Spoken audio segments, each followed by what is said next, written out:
Welcome to episode 42. No, this is episode 43. Holy Last week shit. we had Alex Gardner in the house. Right. JB Tribeswoman, one of the strongest women in the gym. This is Jungle Brothers. It's myself, Paulie, and we've got our guest Shaun Diackhoff in the house today. I'm going to get you to intro yourself in a sec, Big Shaun. Just a couple things, guys. If you need us, you can find us at junglebrothers.com. All things strength and movement related. On Instagram at Jungle Brothers Movement. Mezzanine's going pretty well. Jiu-Jitsu program's going to be up in at full scale soon. Give it a couple of weeks. Keep your eye out for that. We've got our next internship coming up next year. That's going to be an early March kind of deal. And I wanted to say thanks to our coffee sponsors, Panavore Cafe in Pagewood, the finest coffee and the most delicious egg sandwich. I do encourage you all to try it. We're here with Shauno today. Shaun's a fellow gym owner. He's an old mate of mine. We've known each other through the business. He has a gym in Balmain called Accelerate Strength.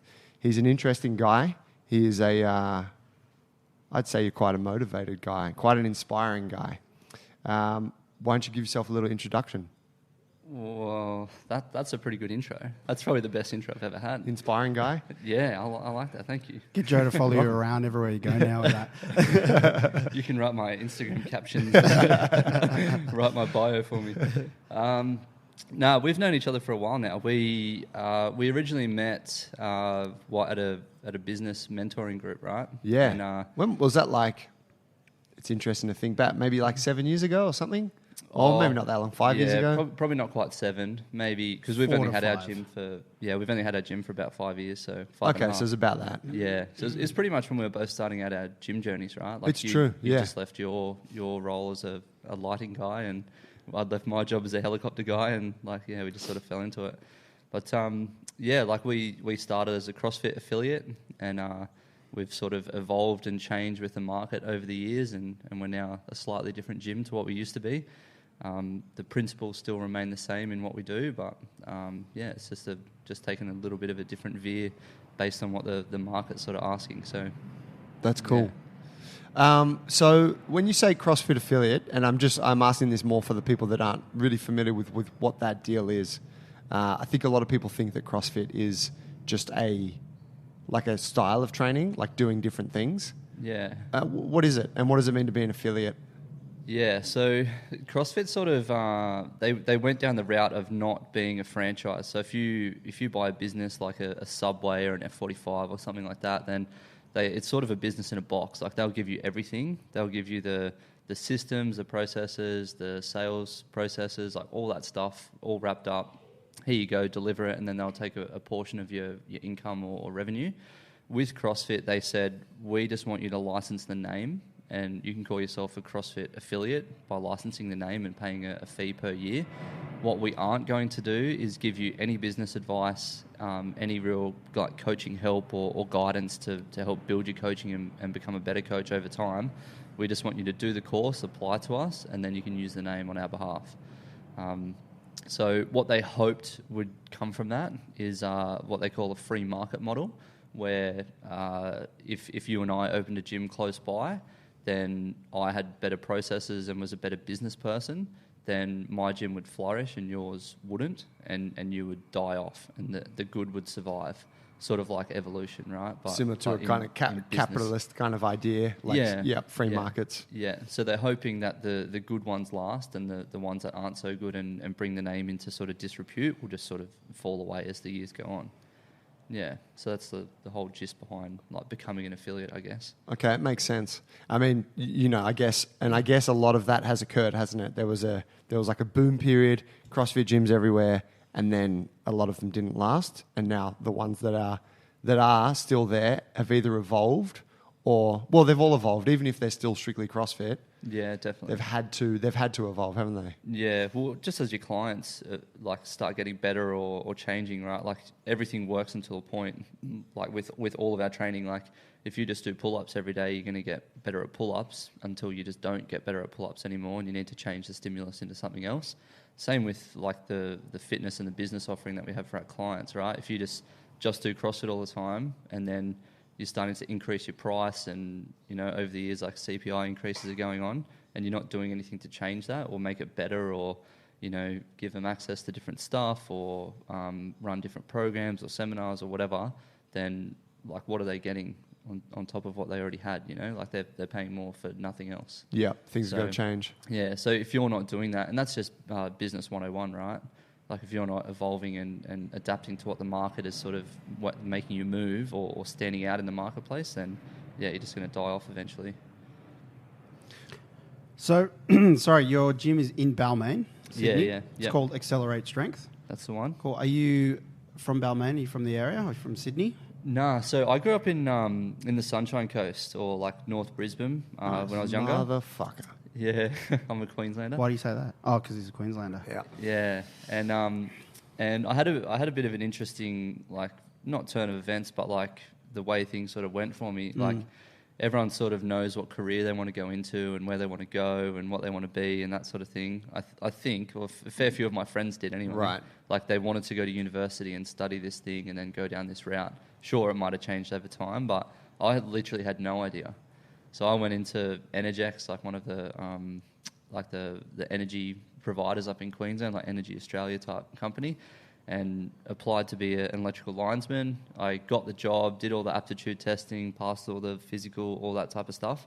And then the very last Talking day... big overhead lines or like underground, like just... Yeah, big overhead lines. Okay. Yeah. And got through all the stuff. And then at the very last thing, I had this like last interview before you sign the paperwork to be a linesman. And they're like, oh, you haven't finished year 12 yet?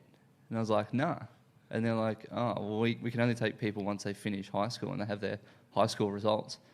And I was like, Son of a bitch. I was like, Why didn't you tell me that on day one? you've dragged me through this like 3 to 6 month process and I've No like gotten way. here and it's not working. So anyway, I like literally walked out the front door and the Army, Navy, Air Force sign was there. And there's like guys spruiking like, oh, come and join us and whatever. And I went in there and they took me on as an aircraft maintenance engineer. So they like sold me this dream and promise of, you know, doing electrical stuff, which I really enjoyed and was a bit of a passion at the time. And then, yeah, you can travel the world, you can fix helicopters, you get this trade where you can go and work for all these other companies and like Boeing and Sikorsky and all this stuff. And the seeing the world thing was what I was interested in. Cool. But then, so I got moved away from Queensland obviously to do that. And went down to Melbourne and did like my initial training down there, and you know did the mud runs and all the physical stuff, and like let's go and do this physical thing, and we're not going to tell you when it finishes, and we're not going to tell you how long it goes for. Like just come, like get your shoes, and we're going for a run today, which I guess we'll get into more later. But like it was good mental toughness training, and so did the Navy for 6 years. I left the Navy. Once I left, I went and worked for some contract companies, which sort of really got me into like learning how to be an entrepreneur. Like I had to, I would quote servicings for helicopters. So I would speak to, being the lead avionics guy on these jobs, I would go and talk to Is that aviation electronics? Yep. Okay. Yeah. So I'd go and talk to the Commonwealth representative and give him the schedule and quote for what we thought it would cost for him to do this servicing on his helicopter. And then they'd say yes or no. And at the time it was awesome. Like I could pretty much just write my own overtime and like, you know, I was just making lots of cash as a young guy. Yeah. It allowed me to buy a house and all that type of thing. But after a while I sort of got over that. And it was actually during my time when I was like just finishing in the Navy and just starting to work as a contractor that a friend of mine came back from the States where he'd been training with the Navy SEALs and they were doing CrossFit over there. So yeah, at the Navy gym, like we'd go up there at lunchtime or of an afternoon and he'd put me through these workouts. And just like, I guess a lot of, if anyone's listening and they've heard other people talk about CrossFit, like they did it the first time and it was a bit like, you know, crack and you're just like, whoa, that like fucking kicked my ass. That was rad. I want more of that. Like that feels really good. Like just the massive endorphin rush that you have after like getting sort of flogged and being a bit of an addictive person, like a bit of an addictive personality. I sort of just like got right into it. And then everything from sort of that moment on was like, how do I just get to do more of this? So a friend started a gym down the south coast, CrossFit Jervis Bay. I helped him open that. What year are we talking up. now? That was 2012 or something? Nah, that's like 2009, 2010. Okay. Yeah, sort of when I was just starting to do CrossFit then. And then yeah, so for the first couple of years, like I coached for him and helped him start his gym, and sort of got my feet wet in like how operations work and how to onboard new clients and what it was like telling people what CrossFit was and how to get them started and those type of things. And it just like fueled the entrepreneurial flame, I guess. Like I just wanted to do more and more and more. And then like fast forward a couple of years and my now wife or girlfriend at the time, she moved from Wollongong to Sydney to become a lawyer, and I just made the move up. And to make the move up, I just went and worked at Holsworthy, the army base out in West Sydney, and continued working on helicopters out there. And it was at that time that I met my now business partner. And we just sort of hit it off, and one day a bit of a bromance over a workout. And Matty Williams. Yeah, Matty Williams. And we sort of hit it off, and I'd never really wanted to open a business with somebody else. Like I sort of saw myself doing it all myself at some time. But then meeting him and realizing the help that he could bring to the situation and the party, I was like, well, it's silly to go it alone if you can have someone else there to help you. So we formed a bit of a partnership, and over the next couple of years, like everything just started rolling and found a place and got started. And that's sort of my journey from high school to now, like the last sort of, I don't know, like 10 years of life, like wrapped up into, what was it, like 5 minutes of just me talking? That's cool, man. Yeah. Tell me, going back to the, because this is something I never really have understood. When you joined the Defence Forces, so you joined the Navy, Yep. and so you pick a trade. Yep. But how does it work in terms of you becoming a soldier and also doing the trade? Like, does everyone that enters at that level receive the same amount of exposure to training for, let's say, battle, or training for, for defense, and then also training for their skill set? Or is there different factions? Yeah, that's a really good question. So the Army and Could the you Navy... kick my ass? That's what I want to know. I could shoot you from 300 yards away with a rifle, but that's about it. You are a black belt in JIT, so you kick my ass. I got a bad knee, bro. And Now's the time. You have kicked my ass before. I held you down for 10 seconds. There's a photo of you choking me out, bro. I'll share that for the people. Maybe that can be the profile photo. Initially everyone, you go down one of two routes. You can either be a general entry soldier, sailor, or airman, and that's the route that I went down, or you can be a commissioned officer. So that's like pilots and commanding officers of ships, and they'll go down a separate route. But essentially the route that I went down was to become a tradesperson or a tradie. I did an apprenticeship with the Navy, and at the end of it I got my aircraft maintenance engineer certificate, and like, here you go. But everyone that joined at my level there was like bosun's mates and stewards and riders and communicators and the guys that sit there with their headsets on. Are these all different roles within, like, on a ship? Yeah, and they watch the blipping on the radars, Yeah. like the green thing that you see in the movies and stuff. So all of those guys will all do the same recruit training, and essentially that's just, I think it was 12 weeks. It was either 12 or 16 weeks at HMAS Cerberus. And it's like ironing your bed, ironing your clothes. Your clothes have to be like 30 centimetres wide by 50 centimetres deep, with the buttons showing, no creases, all this stuff. Like the mirrors had no smears on them or anything like that. Pristine. Yeah, and essentially, like I find that idea really attractive. Yeah. Like just the OCD level, I'm like, I could get around that. It's next level. It really like institutionalizes people, and like my friends that are still in, like their homes aren't like that, but the way they work is actually really like neat and tidy, and the floors are painted in the hangars, and there's not a drop of dust on them at the end of the day, and like it's pretty good. Yeah, like the discipline and whatnot that they instill in you in that time, because you got to think the people that are joining is like general entry soldiers and sailors and whatnot. They're tradies essentially. Like they're not they're not like university graduates of law or a doctor or a surgeon or just something like that. Knockabout folk. Yeah, they're just normal people. So they come from lots of different backgrounds and different nationalities and races and all sorts of stuff, ages.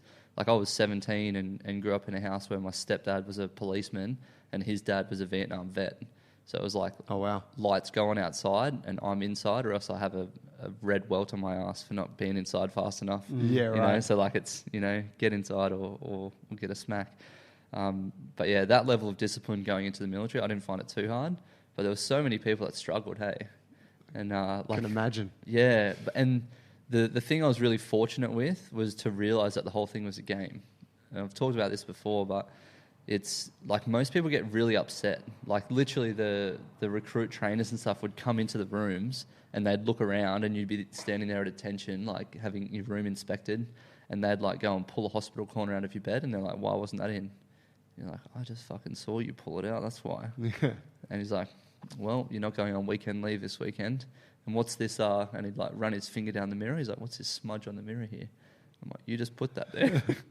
They'd circle it with a texter, and they're like, next time make sure that smudge isn't there. And they just like do these little things that like just irk at you, like just sort of nibble away. Irritate you? Yeah. And like they're meant to do that. They want people like me to like get really frustrated and angry, and you're either going to crack it and leave, or you're just going to accept that it's a game and continue on playing the game and just try and do a little bit better next time. And, yeah. So when you say it's the game, and that the game is like they're trying to get a response out of you. Yep. And so for you to kind of win in that role is to not respond. Yeah, you just accept it, and that's just that. That'd annoy the shit out of me, but I think I could do it. Yeah. I always thought that I could do the army, something like that. Yeah. Yeah, I mean, not the same thing, but when we worked in the film industry, it was in teams. There's guys, there's personalities clashing all the time. I saw it the same way. Oh, and whenever the young guys came around, I used to say, it's just a game, you know, and they're all just trying to catch you out. The game is don't get caught out. Yeah, 100%. And I kind of like the challenge of like the sound of like doing something like that. Yeah. Going to the army. The guys who didn't see it as that, they were the ones who, you know, the SEALs do the ringing of the bell, or like they have this sort of thing where if they want to get out, they just like call it and they're gone. We had, there was like a few different stages that people could do it for us. But one of them was day 64. I always remember this. So day 64 was like the day that people were allowed to just leave with no repercussions or anything. Like there was no fallback. It was like just the day they could walk out.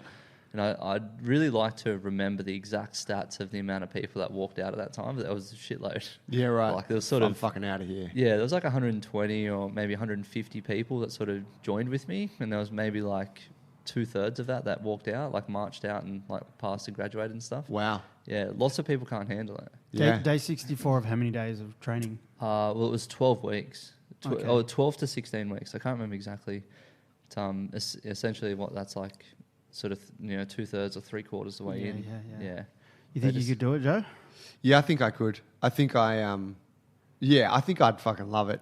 Because I really like routine. I like consistency. I'm very consistent, and I think that, and I feel like I'm reasonably well disciplined. So I think that anything that rewards consistency and discipline, I'd be like fucking teacher's pet. Even those mental games? And I'm a physical savage. So you know, I know right what it did. I used to think, because when I look back at school and stuff, I didn't know anyone that was involved in defence.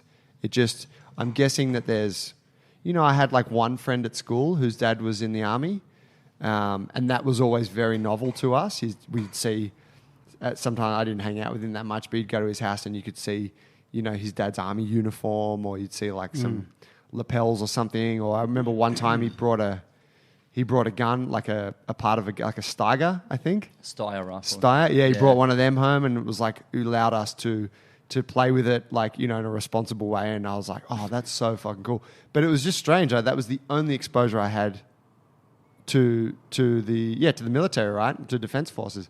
I'm guessing there's, you know, whatever areas of Australia where you probably get like large clumps of people who are in it. Definitely, yeah. But I remember thinking when I was around 18, and I think it was before I was in the film industry. I was like a year out of school. I worked in a fish shop, and I had no fucking idea what I wanted to do, right? And I still don't. And I remember, and I used to talk to my brother about it, and I would say, he's older than me, and he was like at uni, and he didn't know what the fuck he wanted to do either. Still doesn't, right? And I would say, man, I wish there was a way I could go and do like the army training without having to join the army. Because I'm like, I don't want to go and sign up. My impression was you have to go and commit for like 4 years. And I'm like, I don't want to commit I just want to go and spend 6 months learning like hand-to-hand combat and survival skills and like, you know what I mean? Like all those things that you see in movies. Yeah, definitely. And I was like, and the discipline part was woven into that, and I wanted to have that experience. Yeah. And it just seemed strange that there was nowhere. I remember like Googling it. It was probably like the first thing that was ever searched on Google. But I remember Googling it looking for a place to do that because I wanted to pay. I was like, I'll go and spend my time. But yeah, I probably should have just done it. Yeah, well, you can actually go over to America and do SEAL Fit. There's I think Mark Devine, is it, who does it over there? I remember.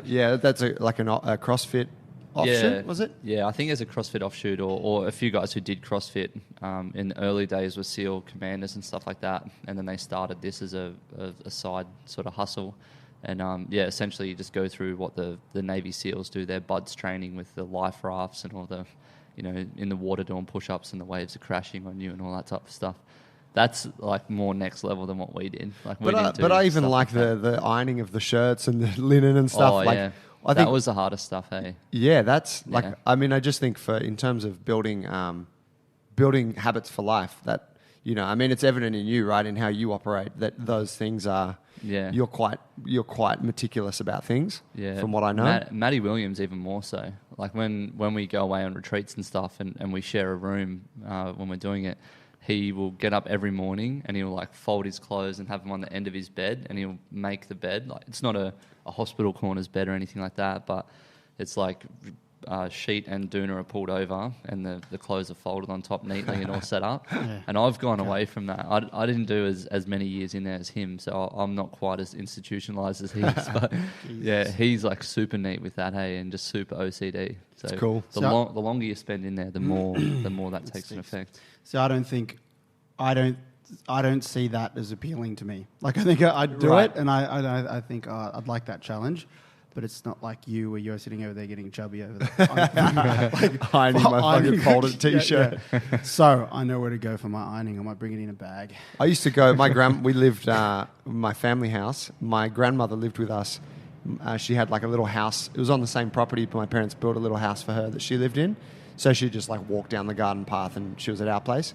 And she had a stroke. I don't know, maybe 15 years, before she passed away.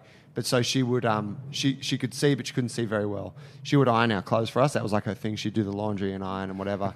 And I would go up there to her place as a teenager and iron my own clothes. She had like a press. Oh, that you might see like at a laundry, but like kind of like a pretty good, but a domestic one. Yeah. And I'd be like, no, don't iron my shit. I own my own. So and I'd iron and. Like my brother and sister were like, you're so weird. I'm like, what's weird about that? Like, I just like my shit being clean.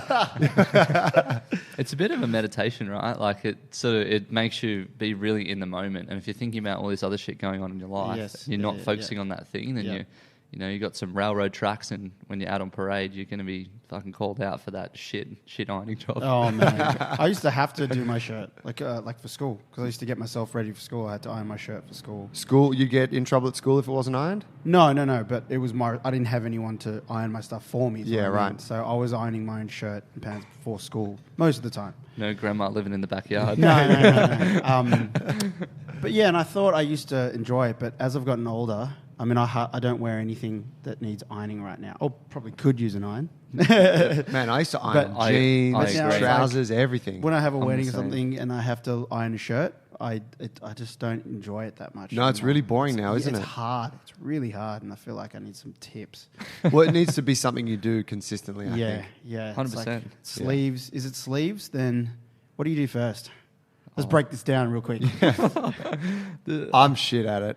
Well, the main thing was just like the lines. Like they just wanted the lines to be like the creases to be like really sharp. So you're talking like when you've got like starched. right at the front of your trousers and stuff. Yeah. It wasn't necessarily like a method to doing it or anything. Okay, yeah. It was just that everything was sharp and looked like it had been ironed. Yeah, I don't know I couldn't give you a process of doing it. I'm sure there's like a Standards 5 tips to get the, how to on YouTube. Hey, so tell me. So then you found yourself in this CrossFit thing, and you were frothing on that. You tell me how it went from there to you competing in CrossFit. Yeah, that's And what does that look like? Yeah, I guess like when when I started doing CrossFit, it was like, 2009, 2010. Old Commando Steve, or Steve Willis, for those listening would probably know him as the guy off The Biggest Loser. He had just competed at the CrossFit Games, and it's a very little known fact that he actually came fourth at the CrossFit Games. Did he? Yeah, so before... Was this one of the original CrossFit Games? Yeah. Like at the barn? Yep. Yeah, 2009 or 2010. It was one of those two. There's a doco on Netflix, I think, called Every Second Counts, that he's in. Yep. And yeah, he was like the best of the Aussies that went there. Wow. And he came fourth. But just seeing him do it, and he was like a couple of friends detached from the group that I started with, because he was an ex-Special Forces guy out of Holsworthy, so he knew a few of the guys that I knew who started and that type of thing. So we all got into it for the same reason as, young, 20-ish-year-old men who start something that's like a bit competitive. Yeah. Like obviously that was just the natural evolution for me. And then each year, like I've always been really good at like just doing a sport and like being good at it, but not great at it. So I'll start something and, I'll make a representative team, like for my golf club currently, or like the state team for volleyball, or the regional teams for basketball, and those types of things. But when I really sort of nailed down on CrossFit, I thought, this is something I could be really, really good at.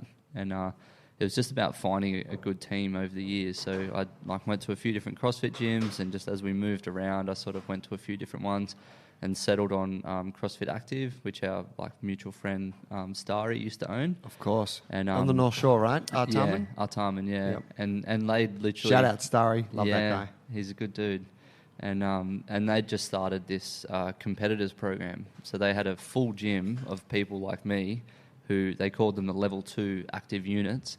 And we'd literally, there was like 100 of us, or 80 to 100 of us, and we'd literally go there every night from like 6 till 7:30 or somewhere around there, and just throw down and just be like hardcore training, like exactly what you see on the CrossFit Games, like YouTube videos and all that shit. Just wrecking that yourself. Was just us, yeah. It wasn't like, some people were pretty silly and training through injuries and all that type of stuff, but I was pretty young and healthy and feeling good, and like, yeah, I just kept up with everyone, and I was still pretty diligent with all the recovery and stuff like that too. Like, most people sort of got into it and just sort of blew caution to the wind, didn't want to do that. But I was sort of need to do this if I want to have any longevity. I better like get a massage once a week and do some foam rolling. And my wife, being a lawyer, just was never home at night time. She'd be at work until 9 o'clock or 12 o'clock. So I'd just be rolling out watching the telly by myself every night. It's like a little bit of bachelor life. Nice. So, yeah. That was literally all it was, the transition to competitive to CrossFit. And the sport itself, it has team and individual like sides to the events. Yep. But at that time, did you have to be anyone to, like, how do you qualify? How do you get into it? Is there leagues, or is it just like a comp rolls around once a year and you can sign up for it? Yeah, so in those days, it's changed now, and it's had a few different iterations based on, over time it's changed for different reasons. But at that point in time, it was you do the CrossFit Open, which I think most people would have heard about. Like most CrossFit gyms do it for 5 weeks every year. Over the 5 weeks, a different workout comes out, and you get judged at your gym.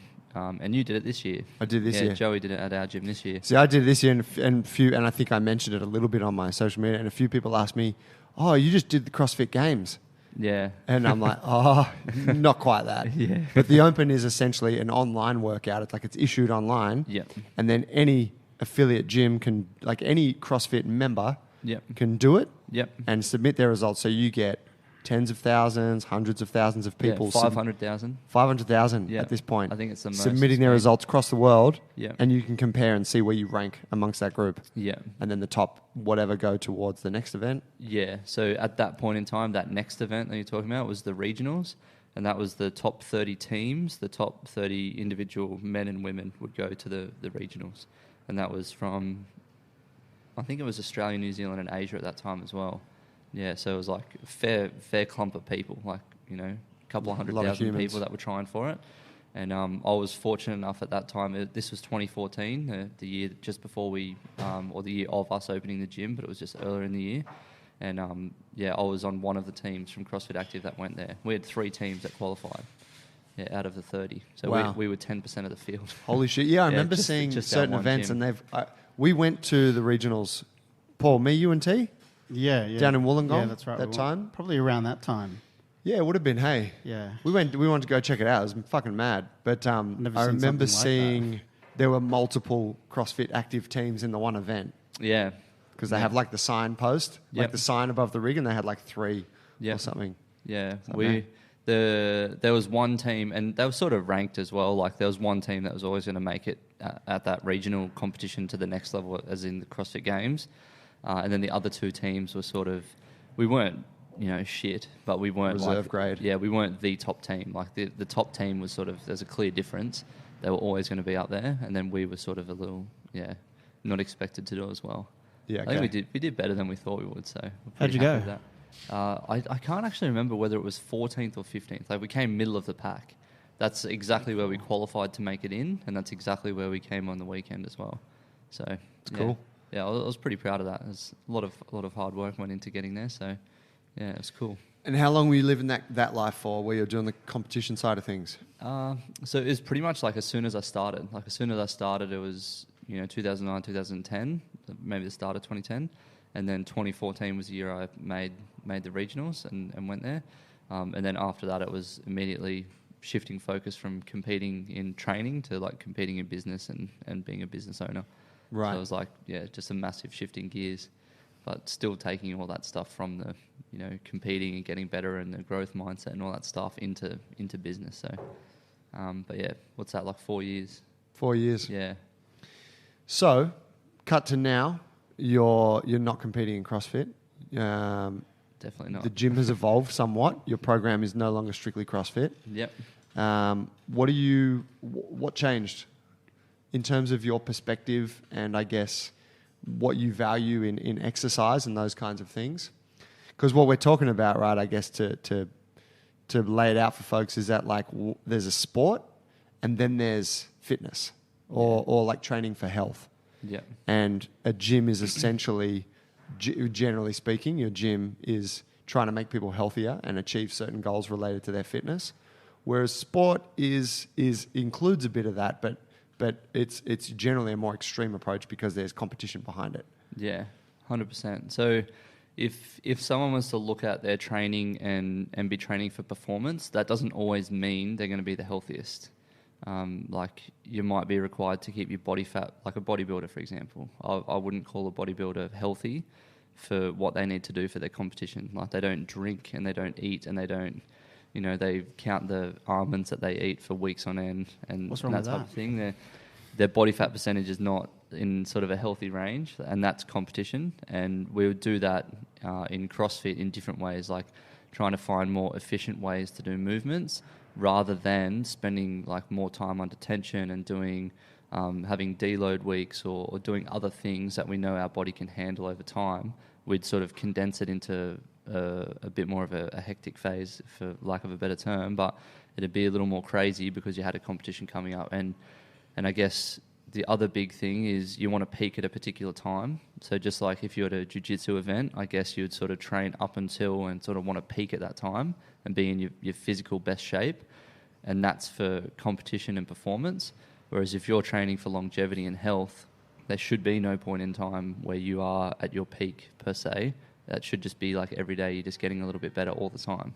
And like you shouldn't reach a peak and then come back down off it at the other end, like falling off a cliff and then having to rebuild again, if that makes sense. Yeah, because I guess essentially when you're at that peak, it's kind of a knife's edge in a way, isn't it? Yeah. Like if you go too far, you overtrain or you get injured or sick or whatever.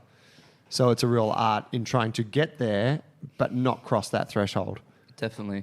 Also, just the trajectory that you're looking at as well, because if you look at sport in seasons, like obviously, you've got from now until like next, what are we in November now? Until next November to get ready for this competition. So the trajectory for you to improve between now and then, when that date is coming. So there's going to be a certain line, like it's got to be a really steep curve to get there. Whereas so that's for a competition and you're training for performance on that day. If I'm training for life, then I can set that trajectory to be 3 years away. So my instance of injury or putting myself on that knife's edge doesn't have to be as, as sharp, right? Yes. Like, because I know, like, if I need a rest today, I can take a rest. But if you're in the position where next year you need to perform on that day, it's like, there's fucking no rest days, brother. Like, you need to be training today, whether your knees are sore or not, and whether you're hungry or whether your cat's died or whatever, like, you're on. Yeah. Yeah, like, you're going. Yeah. Yeah. Whereas if you're training more for longevity and health, so sweet, let's take a breather, like maybe even take a week off. Like, we've still got 2.5 years to get there, or 3 years to get there, Yes. There's no rush. So that's way more the approach that we have these days in my own training and obviously with the clients as well. So then managing that and say, like you mentioned before, I did the CrossFit Open with you guys earlier this year, which was sick. My partner trains with you guys. The CrossFit Open rolls around a couple times a year. I thought I did it with her, and it was cool. It was nice to, for people who are wondering what that looks like, it's one workout a week that gets released, and you've got to do the workout within a week and submit your result, and someone's got to judge it. And there's 5 weeks, so there's 5 workouts, one a week. And so I'd go down to your gym once a week, I think on a Monday morning, and do the thing with Misa, and it was awesome. I really enjoyed it. How do you then, when that competition aspect bleeds into the general population, and so you have members that maybe originally came to your gym who just want to improve their health and fitness, and then they get into the thing, and then you're like, oh, hey, the Open's going. They're like, I want to do it. Yeah. So then it crosses that threshold into competition. How do you manage that? And what are your overall views on that? Yeah, I've got multiple, and it's changed just as much as other stuff in the gym over the years. But essentially, I really like the CrossFit Open for the sole purpose of, if, like, let's say you're in a running club or in a jiu-jitsu, gym or some other sort of gym, like they would always have, like, once a year, you would do the City to Surf, or you would go to like some particular jiu-jitsu competition, or there would be like a dragon boating race that you like do annually or something like that. The CrossFit Open is purely that for our gym. It's like literally the only time that we draw a line in the sand and we say, hey, we've had a full year of training now. You've either been training better or worse than last year. There's been some stress or less stress than last year. Let's see where you're at. You're probably going to do some muscle ups or pull ups or this or that. The workout's going to be slightly different, but it's a chance for you to like assess where you're at and see if your weaknesses are getting better and seeing if maybe your strengths are getting better as well. Like, let's just see where you are. A lot of people will go into it and they're like, they see the leaderboard and they just use that as their benchmark. They're like, am I, top 100 this year? Because last year I was top 200. That's a very poor goal because every year it gets bigger, so it's harder to get there. Right. So you need to be improving all the time. And if you stay in the top 200, you're still progressing. Yes. If the pool's getting bigger. Yeah. Even if you, like in the first year you came 100th and then the second year you came 100th again, you've improved because there's another 2,000 people in your age category who did the thing with you. Yeah. So like you, percentage-wise, you're good. Yeah. You're staying up there. And that's where I guess I really love the old quote, the comparison is the thief of joy, because most people will, they'll pick someone in the gym and they'll say, oh, he's about the same size, same weight, same height, same age, like all these things, and he can do that, so I should be able to do that too. That's what I did with you. Yeah. They don't realize, and that's what I did with you with jiu-jitsu too. I'm a bit heavier than him. I should be able to hold him down. Like. So I even fall victim to this mindset also. But they'll pick someone in the gym and they'll say, this bugger's the guy I'm going to take down or I'm going to beat him. They don't take into consideration that he's an ex-professional rugby union player. He already could, before he started doing CrossFit, squat 200 kilograms. So he's a strong-ass mofo. And he could do all of these things. And, like, literally he's just adding, like, a couple of pull-ups into a workout that he's done for, like, 10 years. Yeah. And they're, like, disappointed. And a lifetime of athleticism. Yeah, and they're, like, literally disappointed that they didn't beat him. And he, is a stay-at-home dad. So the most stressed he gets is, like, a lack of sleep and changing shitty nappies. And the other guy might be Fortune 500 CEO who just lost like a $10 million deal or something. And like, that's just the type of stress that he's lost, or had that day. So it's like, yeah, I think that's the sort of negative side to it. Yeah. But if people literally use it as just what I said before, the line in the sand each year, last year I couldn't do muscle ups in this workout. This year, those muscle ups came up and I could do them. I was better prepared for it. Like that's how I want people to view it, and how I want our clients to view it anyway. Can I ask you, how has the training changed in your gym over the last so many years, especially seeing that you were once a gym owner who was young, training hard, foam rolling like a bachelor.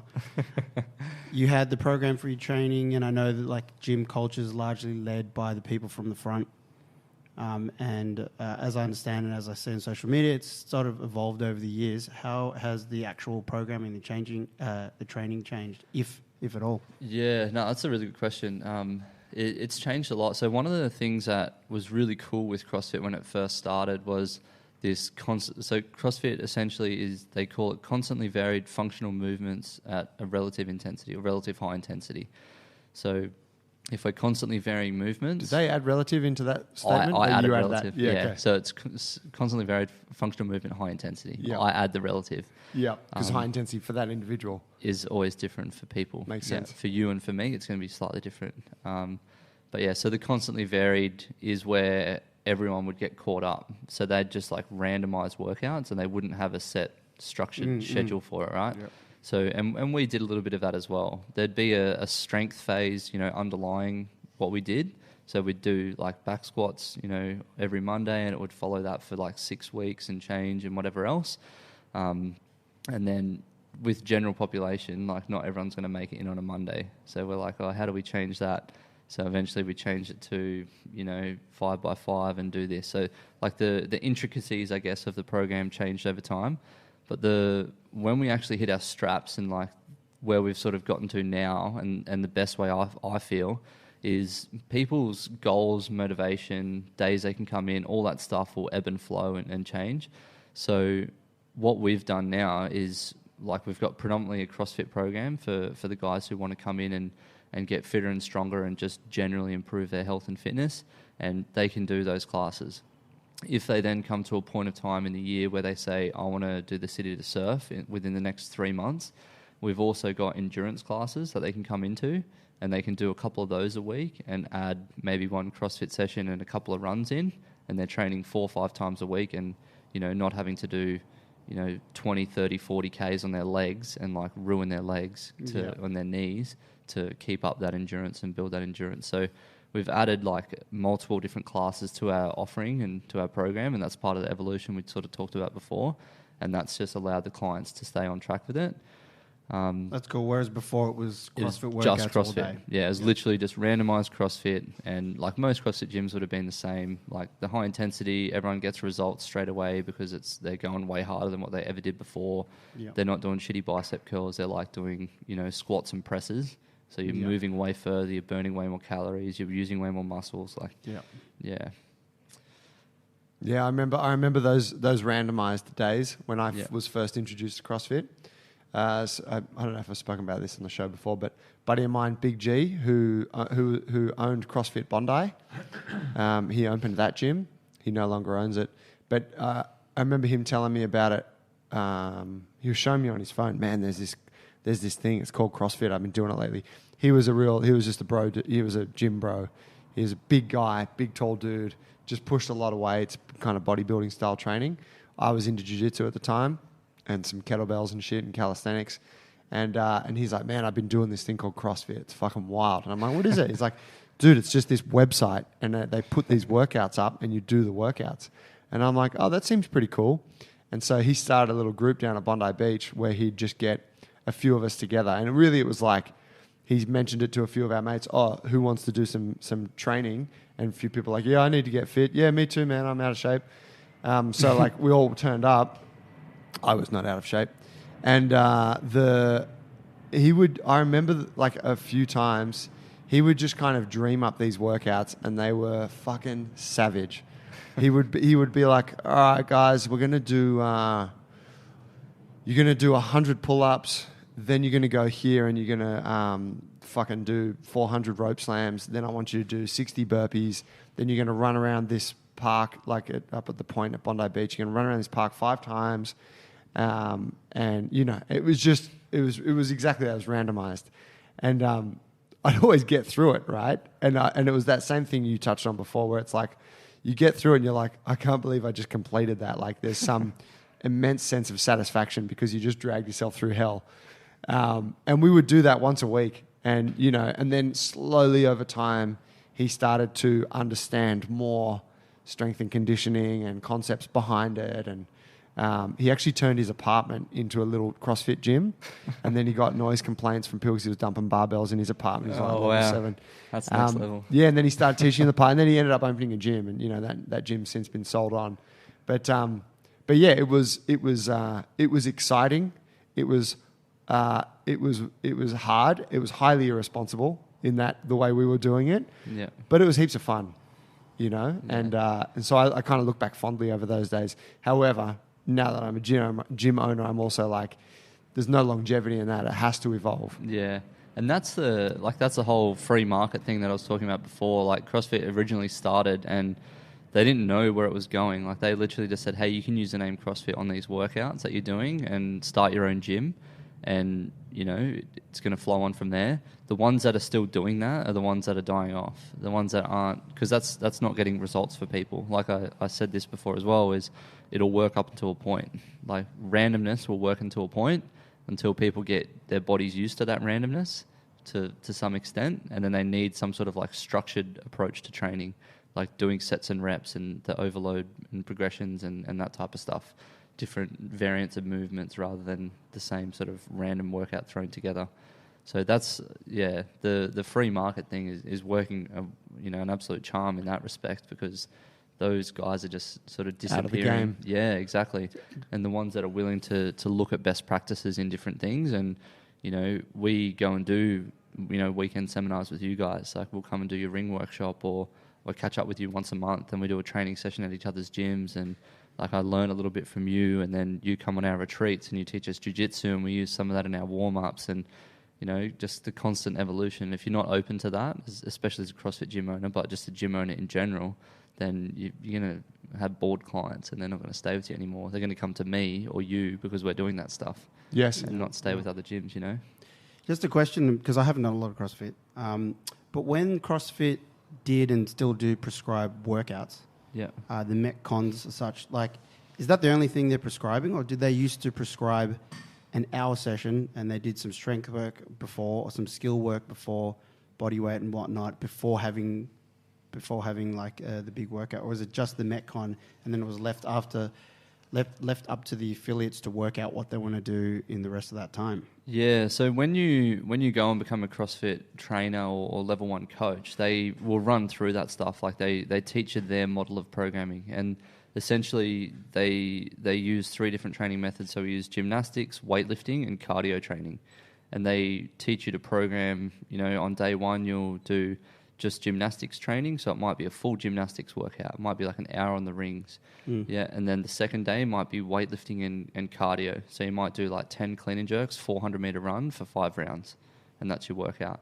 And then the third day, you might do all 3 things together. So you do gymnastics, weightlifting, and cardio. Okay. So the way that could look is like 10 front squats, 10 push-ups, and a 200-meter row, for example. And you just do that heaps of times. Yeah, Yep. sure. So essentially the randomness is up to the coaches and the gym owners and to program themselves, and CrossFit is just giving you a sort of a system and a structure that they believe is really good for you to then follow and sort of adopt. And that works really well when you first start out, but then obviously the market doesn't just want that, because you know the rise of like the franchise gyms that are coming up now, like people want to sweat. So if we just did like 10 sets of 10 back squats, that's probably going to get people better results than some of the other shit that's out there, to be honest, because they're going to get really, really friggin' strong and they're going to build some muscle. You know, you wouldn't do that every day. That'd be one of your 5 training days for that week. But people will favour going for a sweat over doing something hard like that, where we as trainers know that if you have more lean muscle mass, you're a more resilient human and you're not going to die as easy and you're not going to get killed. Whereas if you're just someone going in to sweat out your calories that you ate on the weekend because you can't control yourself and you have to drink all the beers and eat all the donuts, then Nom, nom, nom. yeah, like that's sort of the programming is up to you. I guess I could see. say. But they publish WODs for people. They can use them. It's optional. That's just on CrossFit.com. Yeah, Okay. and a lot of CrossFit gyms will post their workouts these days. Yeah, they just post them up online, and you can just follow along. Okay, yeah. Yeah. Okay, cool. Yeah, it's an interesting thing that that posting of the workouts. It's kind of cool, right? Like it's a simple prescription. I think something that I've noticed, because I enjoyed doing CrossFit like for a long time on and off there, and like when I come and do what I do with you guys, I enjoy it when we did the open and stuff. But something that I think was probably lost in those early days and in that simple, like, because it was an overly simplified approach, which I think was really what made it very attractive. But something that was lost was the ability to see what an individual might need and then to be able to work on that thing. As an example, say the prescription was today it's 5x5 back squat, and then run a kilometer as fast as possible, something like that. But then you get someone who comes in and they just cannot squat for shit. Yeah. They've just got really bad hip mobility and the back squat just doesn't work for them. If you persisted and were like, oh well, let's just find a variation of the squat that works, or let's just get you doing half reps or whatever it is, let's just get you to do that. I think that was the overly simplified nature of it, and that didn't necessarily work for that person. No. Whereas if you, as a gym, as someone who has a wider view, if you go, all right, well, maybe let's suspend a couple of weeks, like addressing your hips, and let's get you a bit more mobile. Let's give you a workout that you can do, where you can, force some muscle growth and move through full range of motion and whatnot. And then in some time, you're going to be able to squat and do these sessions. Yeah. That became, that was the favorable approach. Yeah. But I think a lot of operators didn't. They were just stuck on, oh, well, this is what we're doing, so we're going to find a way to make you do this. Yeah. And that's just the free market, right? So some people were willing to drill into how to get people better and to work with, like we've got partnerships with physios and chiros in our local area, and part of signing up to a membership with us is a free screening session with either of those two, with either a chiro or a physio, and then they send us a report and have the client CC'd in it, and it will address all the stuff that client needs to work on. So it could be hip mobility or an overhead position for snatching or for holding their hands above their head trying to do a pull-up or something. But we have that direct line of communication, and we're like super interested in that because that helps us form the scaling options for our workouts and to modify and tailor workouts for people with where they're at, rather than like worrying too much about where we want them to be. We just, especially when they're starting out, we want to meet them where they are and give them some stuff for that initial, like muscle growth and giving them that feeling of the endorphins and feeling really cool that they've accomplished something. And then over time, like we can start working, okay, like this is where we want to get you with the squat eventually. But yeah, if you're not willing to sort of change that, a lot of people didn't, then that's where you're going to run into a bit of trouble as a gym owner. Yeah.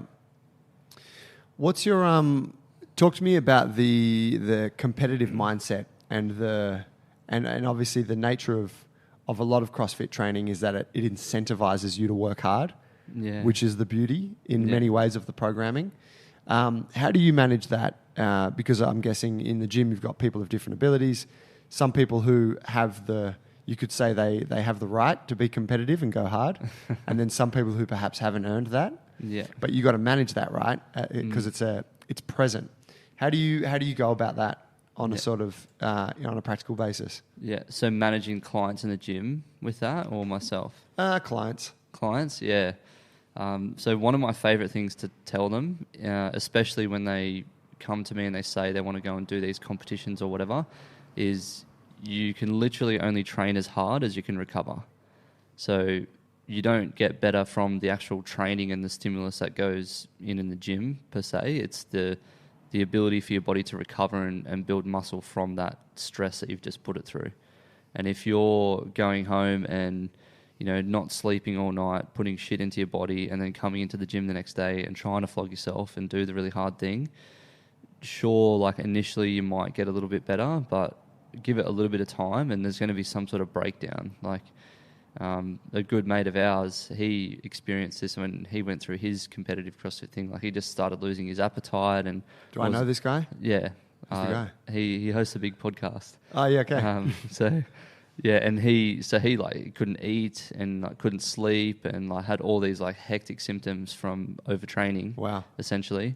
And it was all because he was trying to go too hard and he wasn't spending enough time on the mobility and the recovery, and maybe doing some sort of like mindfulness practice or yoga once a week or swimming to, deload the joint or whatever. So, you can only train as hard as you can recover is like my first initial bit of advice to them.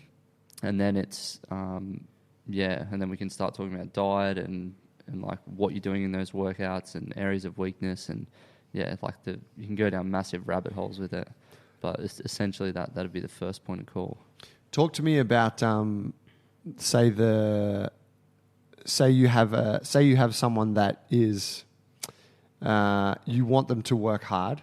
Like they're in the middle of a workout, right? Some kind of metabolic conditioning. You want them to go hard. There's 3 movements on the board, and everyone's going for it. But they have certain mobility limitations. Yeah.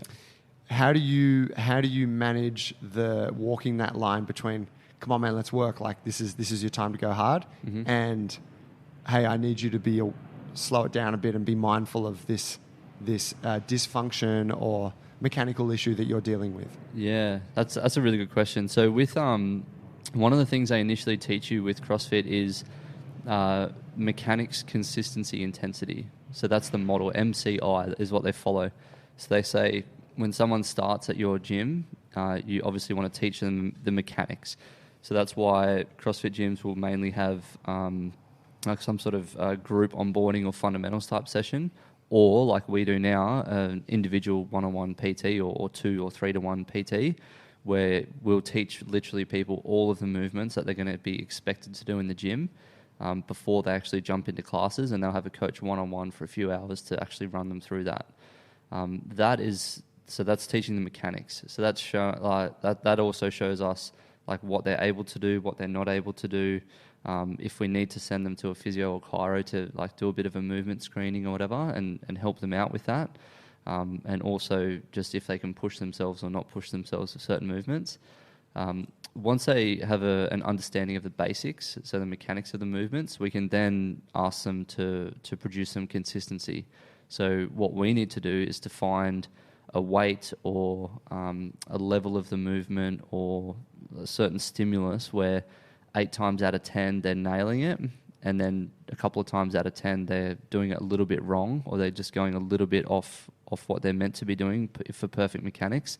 So that like this 80-20 rule shows up. So they're getting feedback that they're not perfect, but they're doing a lot of it right most of the time. So they're getting progress, growth, and confidence in the movements. When someone gets to a point where they're doing like 8, 9, or 10 out of 10 reps of certain movements all of the time, then we know that we can start throwing some intensity at that person. So that might even take a few months for someone to develop. Like someone just walking in off the street can never grab a barbell and do a full snatch with it. Like that's just something that doesn't happen. So there's, different movements that we scale it to, whether it's a clean or we use a dumbbell single arm snatch or something that's like super easy, where we can throw intensity at them because it's so light and so easy that they can just literally hammer themselves, or a sled push or an assault bike. That's why you see those are really popular in CrossFit boxes, because there's zero mechanics to it. Like anyone can jump on the assault bike. Super hard. It's not hard to be consistent. They're fucking horrible machines. Pedaling a fucking bike, right? Like unless you're pedaling backwards and you're an idiot. If you're going forwards and going hard, like we can throw as much intensity as we want to. So that's the sort of approach that we'll follow, that mechanics, consistency, intensity. Yeah, okay. That's cool. That's really clean. It makes a lot of sense. Yeah. And a lot of CrossFit gyms no one ever misses the intensity part, right? Like everyone sees the intensity and they're like, that's what I want. Like that's where I want to be. They don't realize that in order to earn the intensity of the complex movements, they need to go through the mechanics and the consistency first. Sure, we can have intensity with the really easy stuff, but don't expect to go into any gym really, like even with the stuff that you guys do, like even jiu-jitsu, right? There'd be some takedowns or some other things, like even like you just got recently like tweaked your knee, like that's because intensity was there, right? And it was something slightly different to what you had thought it was going to be, and it ended up, you stuffed your knee up a little bit. Like it was an accident, obviously, but as soon as intensity is thrown into the mix, anything that's technical is going to go straight out the window, right? It gets super hard. Well, the risk of that Yeah. increases. Yeah, 100%. Yeah. For sure. Yeah. I mean, that's the, I guess that's the idea behind sport performance. Yeah, the knife's edge that we were talking about Yeah, before. that's right. Yeah. Sometimes you have to take that risk if you do want to be performing at that level. Yeah, 100%. Can I selfishly change the topic? Go there.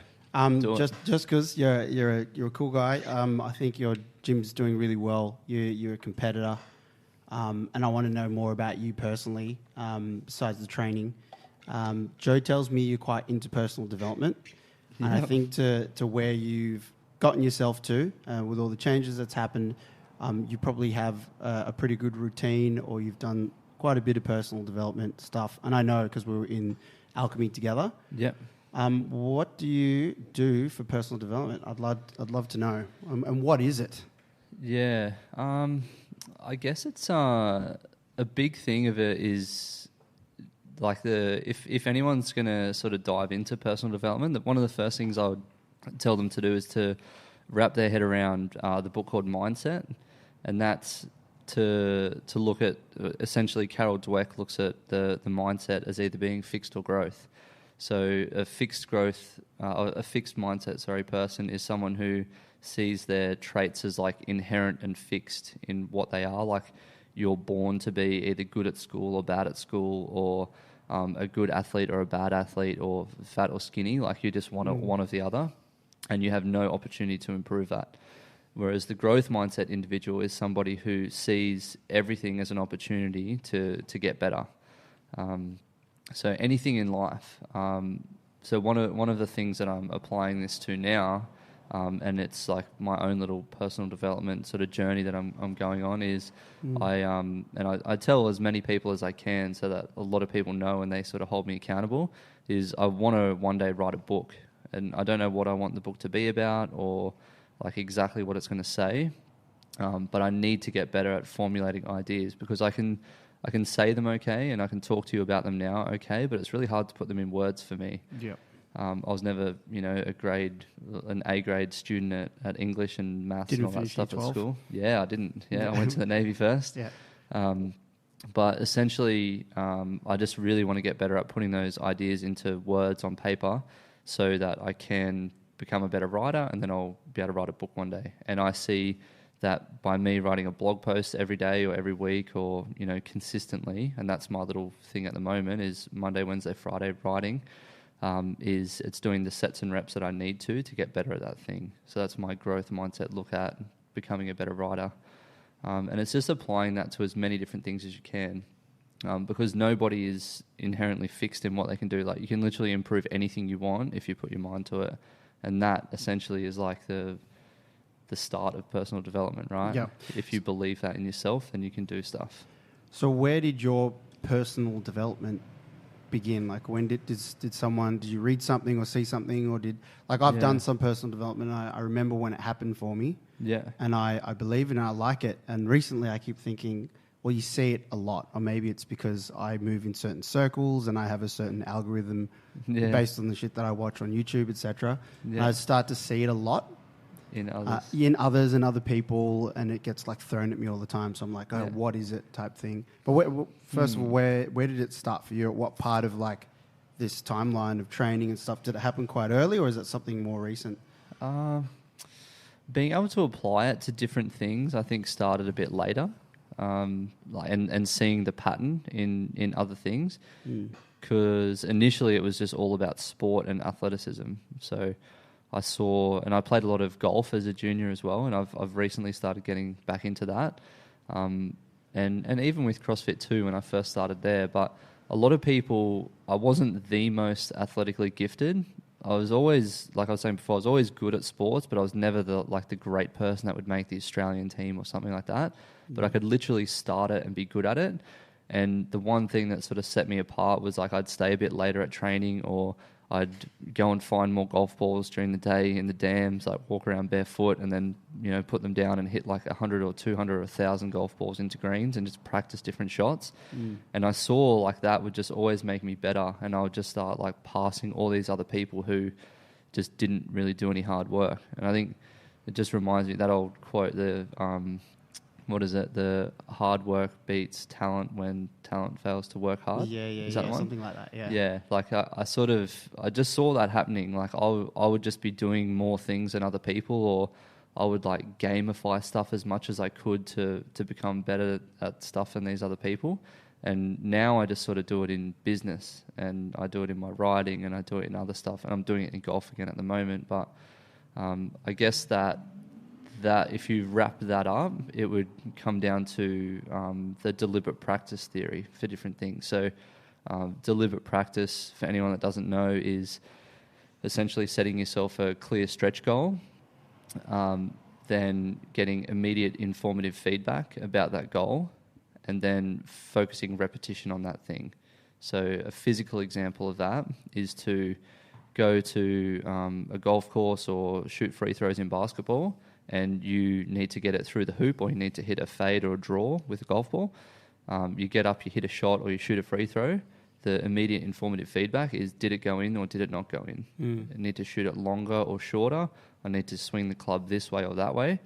That feedback then, gets you to do more repetitions at that. And then the more you can do that, like that closed loop system, the more you do that over and over and over, then the better you become. And if you apply that to things that you do, like if people applied that to their snatches in the gym, or their pull-ups, they're kipping pull-ups in the gym, or they're kipping muscle-ups in the gym, like that's what drives way more like skill progression than anything, right? For us, seeing it in the gym, like people just get so consistent at their mechanics that we can then start throwing intensity at them really quickly because they've deliberately practiced, and we've put these sort of things in place for them to get better with that.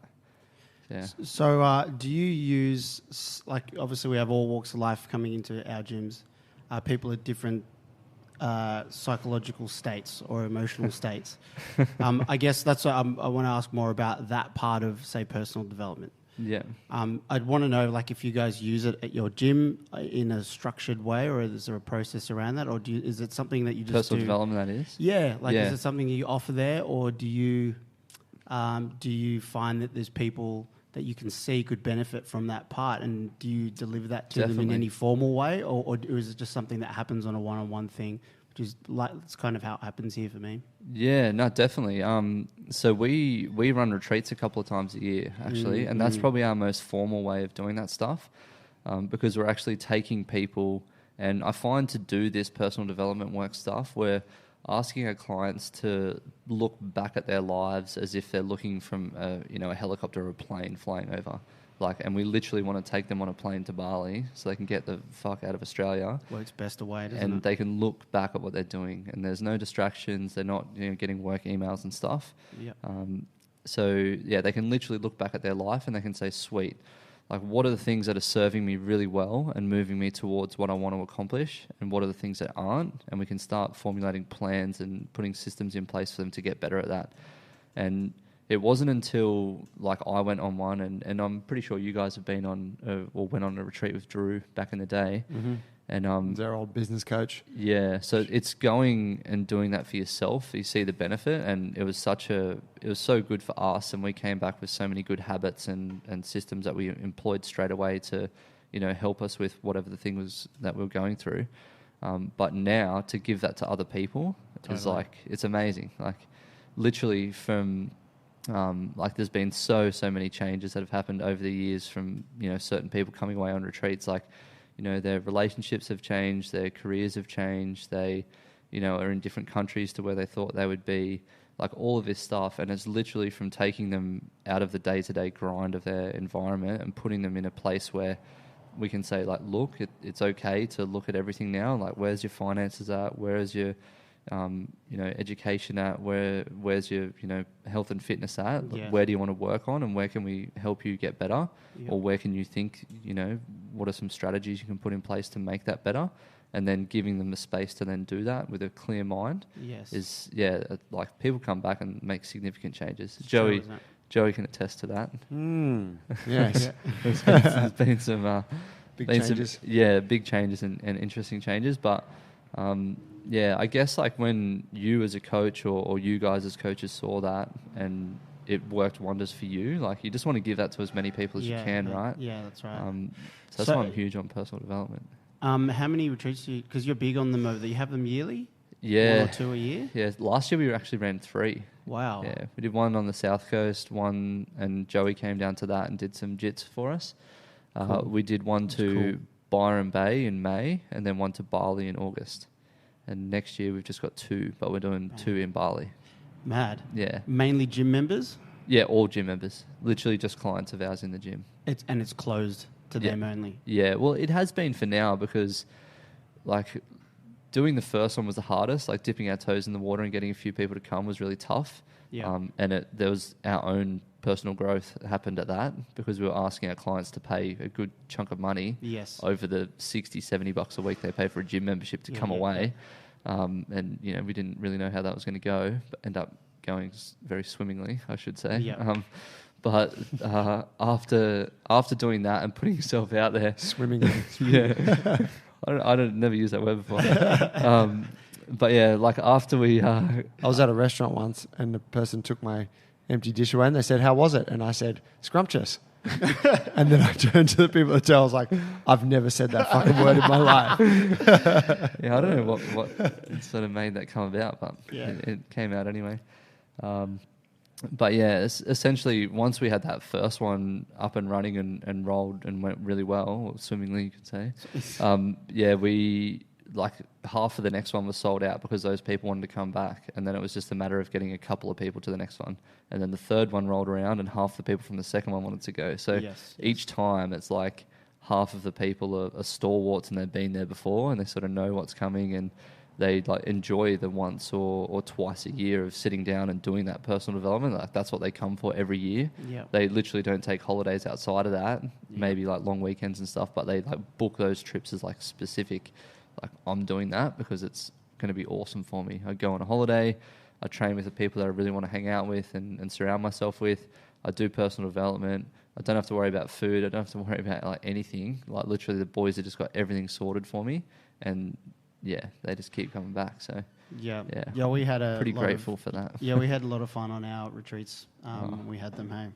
They fucking go such a long way. And we, from the beginning, for us putting it all on, it was all about the training. You know, 80% of it was training, and we know now that we probably had twice as much training was necessary. Right? But it was all the stuff. We had so much training, man. It was like 3 sessions a day, and but it ended up being the personal development type stuff, the hanging out in between the sessions, the quiet chats with individuals that made it more memorable and beneficial. And that's what the testimonies were coming back and feedback from them, from all the members, right? And it's you kind of can't describe it to people, can you? They've got to experience it. Yeah, they've got to come and do one for themselves. Like, it might sound a bit. It always like seems weird. Up in like, the air, or like, I don't know if I want to do that. But once you do it, you're going to book the next one. Yeah. So be ready to come on 2 if you're going to book in for 1.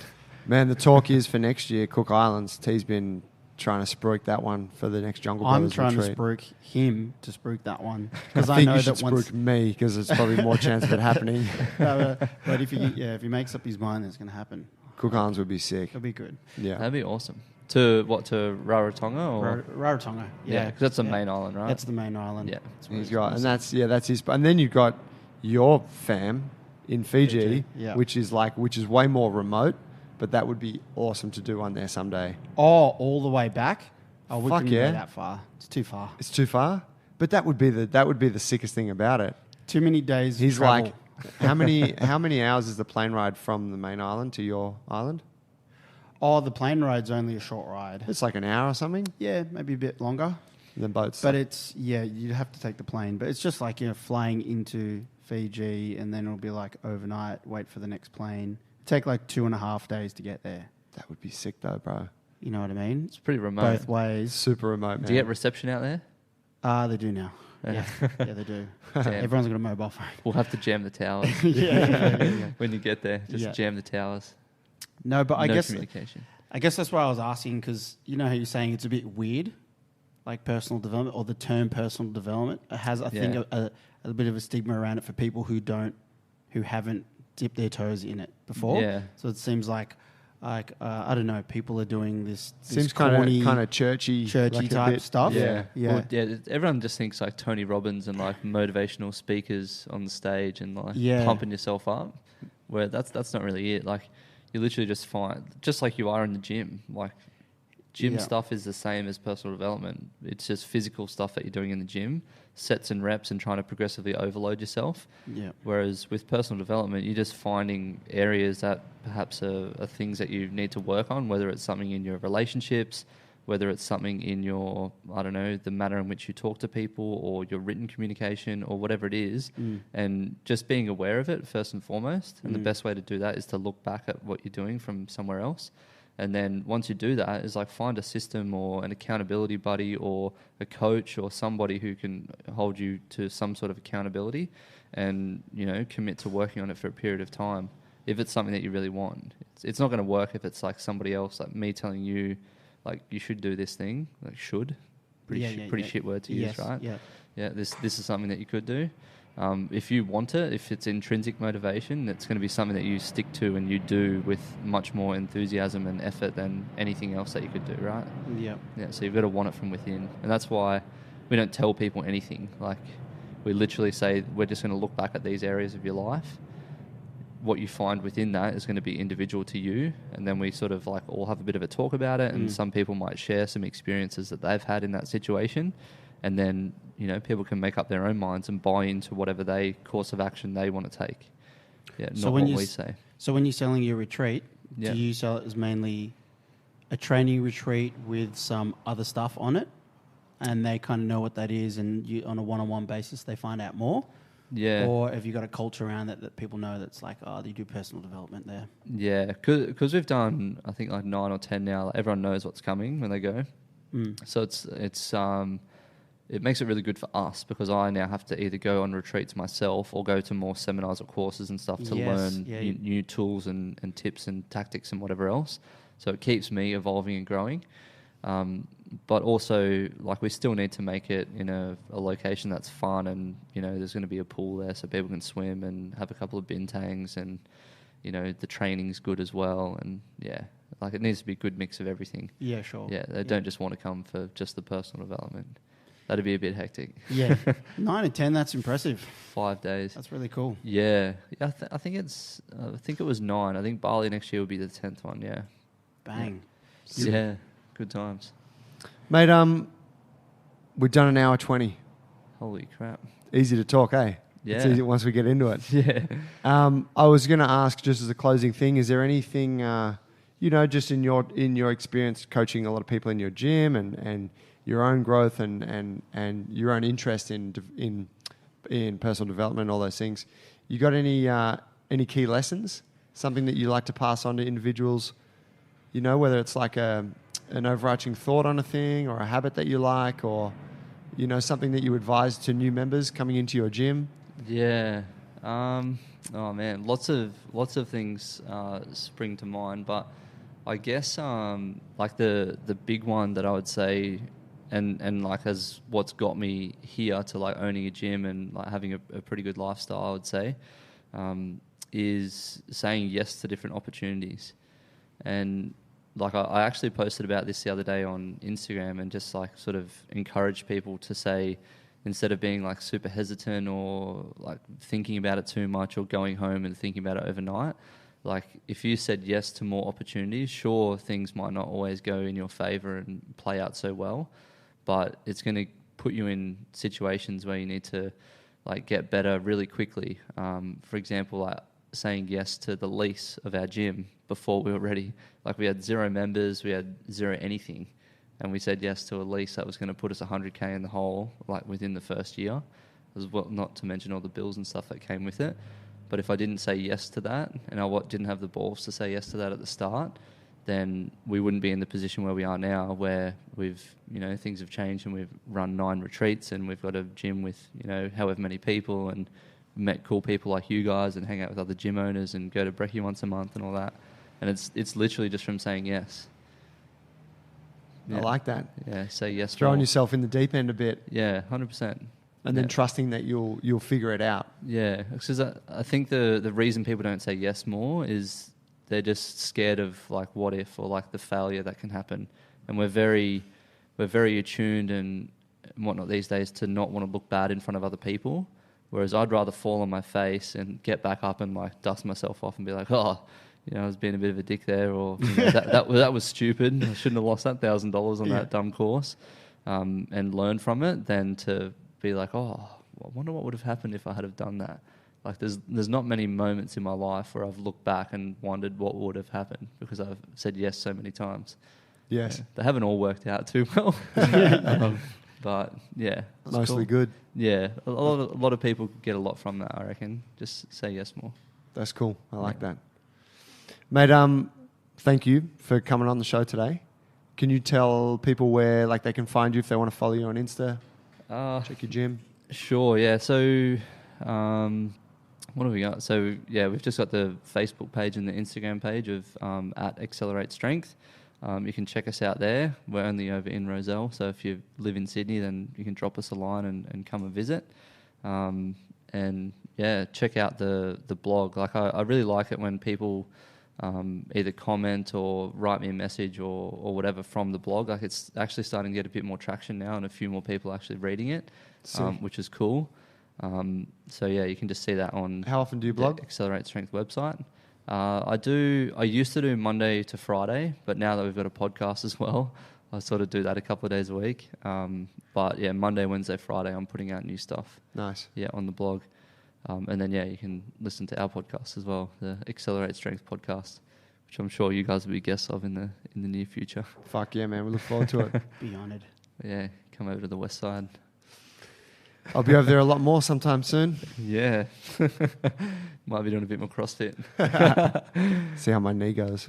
Sweet. Thank you, boys. Bro, thank you. Thank Appreciate it. Thanks, Paulie.